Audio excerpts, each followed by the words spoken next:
So, Georgia, I love you back. I love you back.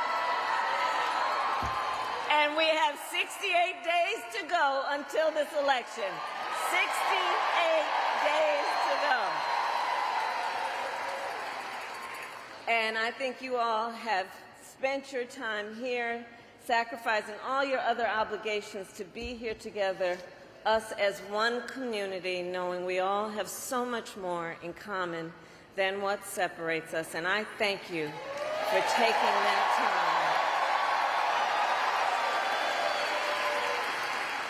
time. And listen, so we're here to speak truth. And one of the things that we know, this is going to be a tight race until the very end. Okay? So let's not pay too much attention to the polls, because we are running as the underdog. Okay? And we have some hard work ahead of us, but we like hard work. Hard work is good work. Hard work is good work. And with your help, we are going to win this November. We are going to win this November. Yes, we will. So look, Georgia, let me say, I'm no stranger to tough fights. Before I was elected vice president, before I was elected a United States senator, I was an elected attorney general, and before that, an elected district attorney. And before that, I was a courtroom prosecutor. So every day in the courtroom, I stood proudly before a judge and I spoke 5 words: Kamala Harris for the people.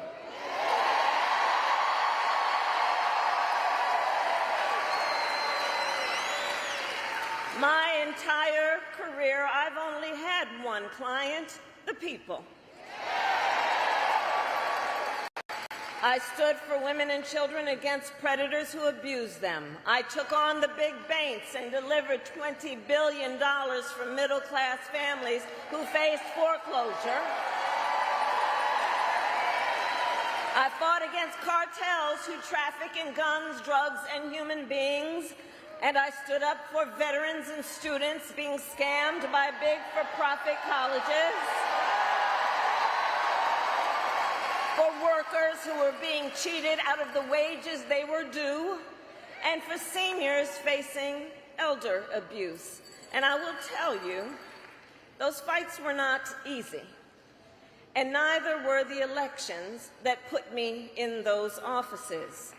But we never gave up, because the future is always worth fighting for.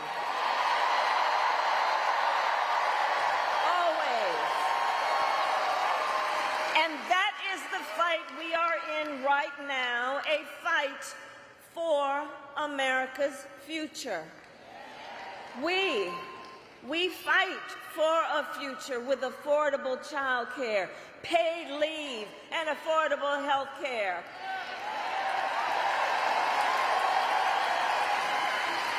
And on that last subject, let's finally expand Medicaid in Georgia, people can take their child to a doctor or go to an emergency room without going into medical debt.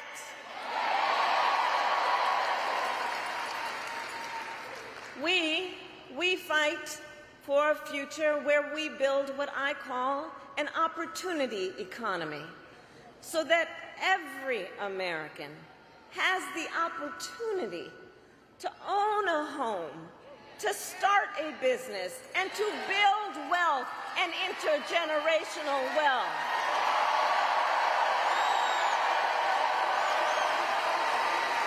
And a future where we lower the cost of living for America's families. So when I was Attorney General, I went after price-fixing schemes. And love you back, love you back. And I will tell you, when we get this done together, my friend, and when I am president, I will take on the bad actors who exploit a crisis to rip off consumers on every day. consumers on everyday items like groceries. I will take on Big Pharma and cap the cost of prescription drugs and insulin for all Americans.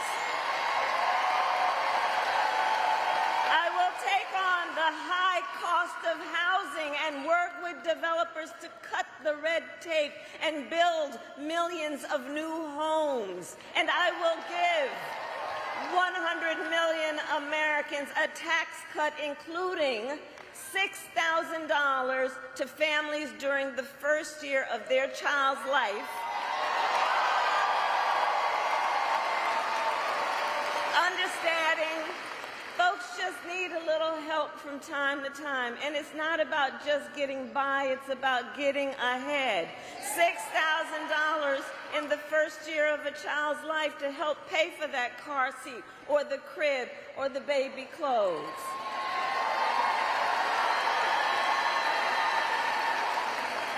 And unlike Donald Trump, I will always put the middle class and working class families first.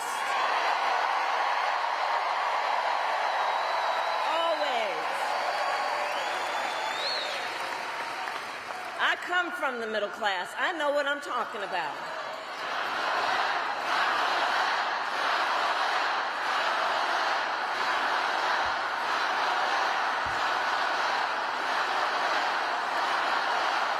And Savannah, but we got some work to do, okay? We got some work to do because we know Donald Trump has a very different plan.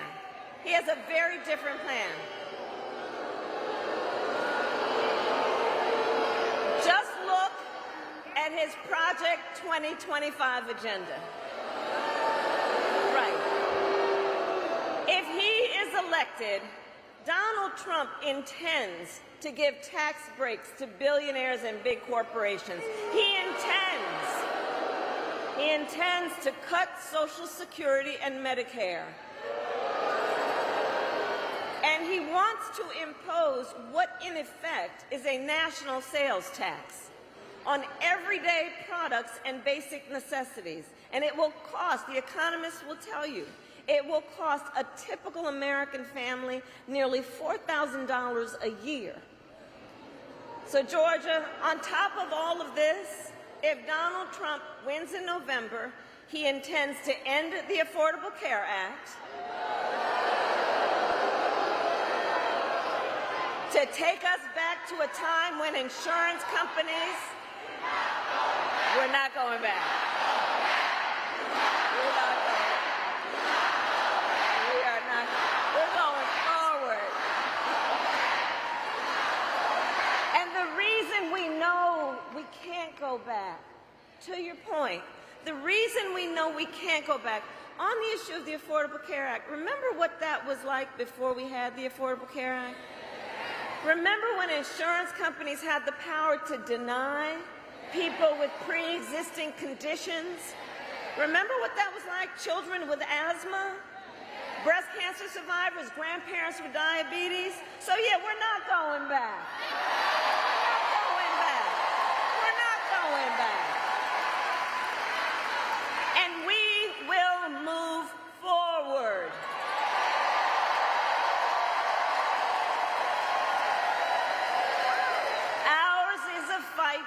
For the future.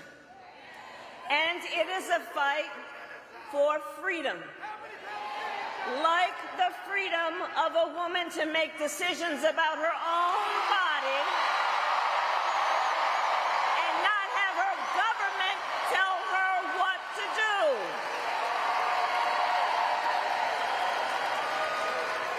And understand how we got here. When he was president, Donald Trump handpicked 3 members of the United States Supreme Court with the intention that they would undo the protections of Roe v. Wade, and they did just as he intended. And now more than 20 states have a Trump abortion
women,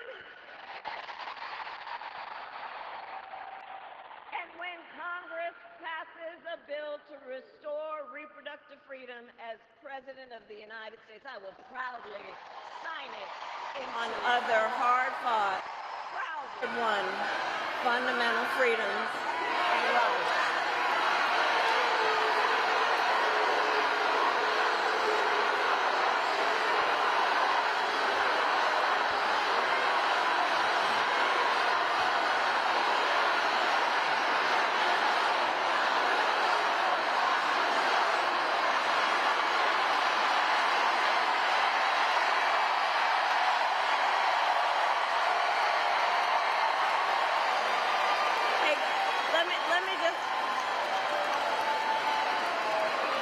Let me just say something.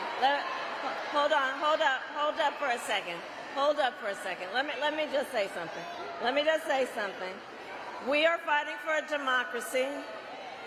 Everyone has a right and should have their voices heard. I am speaking now, but on the subject, I will say this. The President and I are working around the clock. We've got to get a hostage deal done and get a ceasefire done now.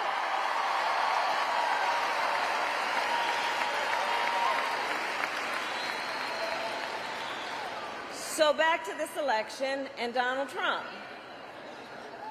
So in addition to the fight on the fundamental freedom to make decisions about one's own body, I have been traveling our country, and the people of Georgia know what I know. There is a full-on assault on hard-fought, hard-won freedoms and rights, including the freedom to vote, the freedom to be safe from gun violence,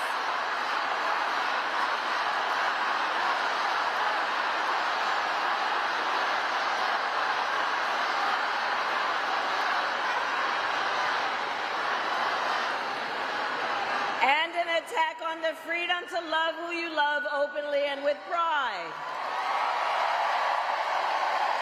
And we will fight against all of that, including the freedom to live free from the pollution that fuels the climate crisis.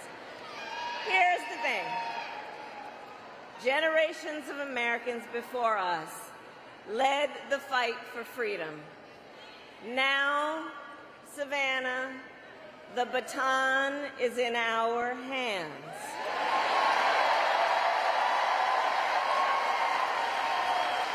So we who believe in the sacred freedom to vote will finally pass the John Lewis Voting Rights Advancement Act and the Freedom to Vote Act. We who believe in the freedom to live safe from gun violence will finally pass universal background checks and red flag laws.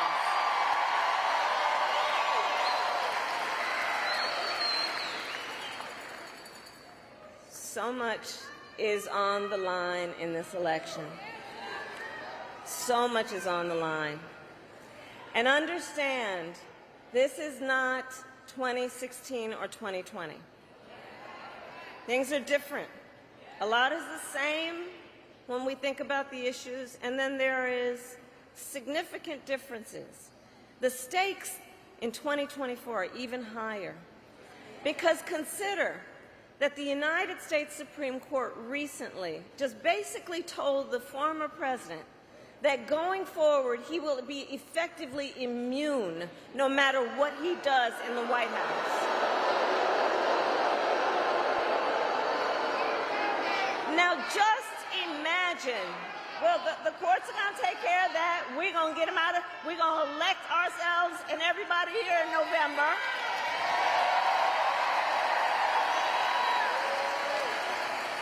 But I mentioned the Supreme Court ruling because understand what this means. Just imagine, before there was at least the threat of consequence, understand what it now means, and imagine Donald Trump with no guardrails. Imagine what that means. when you consider he has openly vowed that if reelected on day one, he will be a dictator. That he would end the independence of the Department of Justice so he could have unchecked power and seek vengeance against people who disagree with him. He even called for termination of the United States Supreme, the supreme land of our nation, the United States Constitution. Think about what that means, and let us be very clear. Someone who suggests we should terminate the Constitution of the United States should never again stand behind the seal of the President of the United States of America. Never again. So it all comes down to this.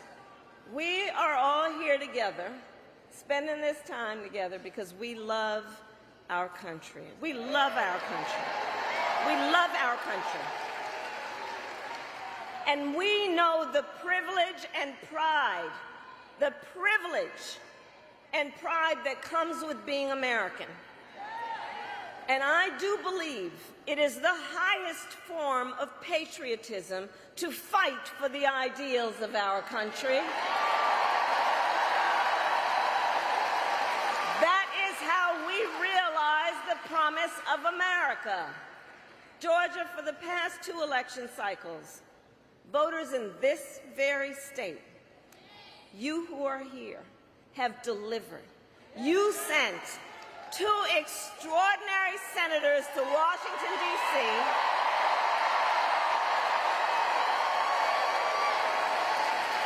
You sent President Biden and me to the White House. You showed up, you knocked on doors, you registered folks to vote, and you made it happen. You did that. You did that.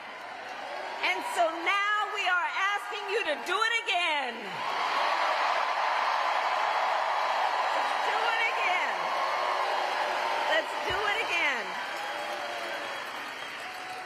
So, Savannah, are you ready to make your voices heard? Do we believe in freedom?